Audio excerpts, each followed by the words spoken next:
A lot of the times when people think about grief, they think of it in terms of a loved one passing away. But grief doesn't just happen in response to losing a person.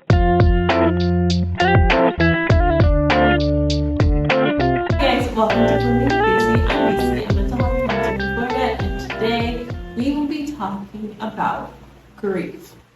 Grief can be an uncomfortable topic for a lot of people. It may make you feel sad, you may wonder if you have the right words to say, or sometimes it's just too painful to think about the person that you lost. My hope is that after this video, you'll walk away having a deeper understanding of what grief is, what it looks like, and what it affects.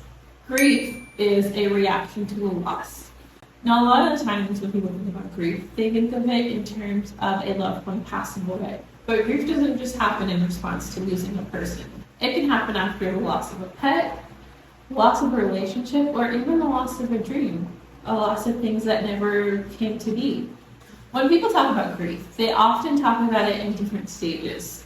The exact stages are kind of up for debate. It depends on who you're asking and what theory you're looking at. But it is a really helpful way to describe what someone may be experiencing. The most common stages of grief include denial, anger, bargaining, depression, and acceptance. These stages can vary in length and severity, and they don't always happen in order. With grief, there is also mourning. If grief is the reaction to the loss, mourning is adapting to the loss. And then the term bereavement is that period of both the grieving and the mourning together. And that time itself can vary from person to person. Grief does not discriminate with who it affects, because grief can occur for more instances than just the loss of a loved one. It can happen to anyone as well, both young and old. Now, with age, you may experience grief more often because you are walking through more situations where grief can occur, but children can experience grief as well. Grief can impact you in a lot of different ways, from cognitively to emotionally to physically and even socially. The emotional effects of grief are what people are usually most familiar with. You may experience things like sadness, despair, guilt, and emptiness. The things that you used to enjoy doing may no longer interest you. And you may even start to feel a loss of self-confidence and uncertainty of who you are and what you like to do with your time. The cognitive effects of grief can vary from person to person. Things like increased anxiety, feeling like you've lost control, or an inability to concentrate are all very common symptoms, as well as changes in your ability to manage stress. These are all very common aspects of grief.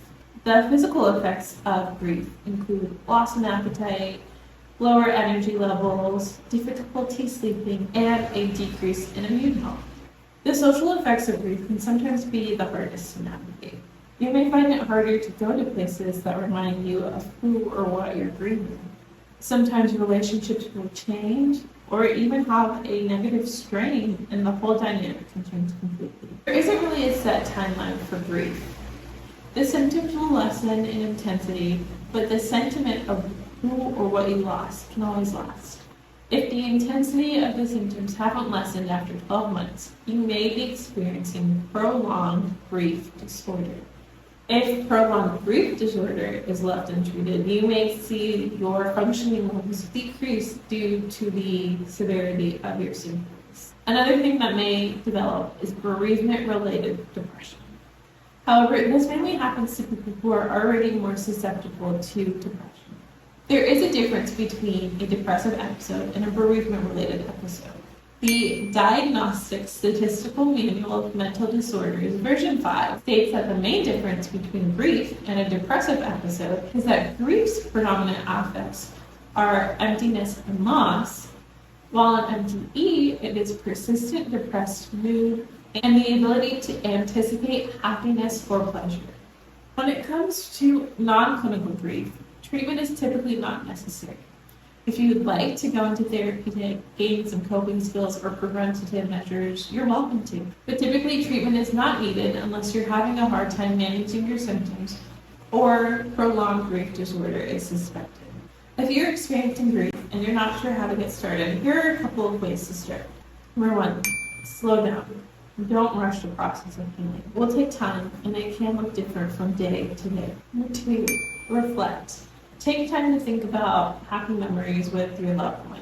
Look at pictures, tell stories with friends. It's okay to still think about their presence. Number 3, reconnect.